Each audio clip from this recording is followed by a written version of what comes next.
Safe harbor, commerce.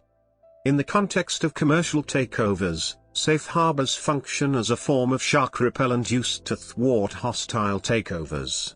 Under implementation of this provision, a target company will acquire a troublesome firm in order to raise the acquisition price and make acquisition by other parties economically unattractive.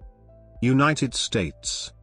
The Private Securities Litigation Reform Act of 1995 includes safe harbor provisions to protect companies which make financial and investment forecasts in public markets.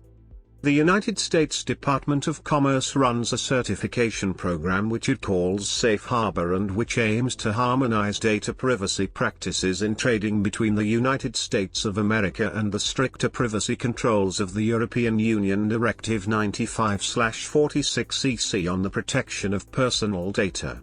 For more information, see Safe Harbor Principles.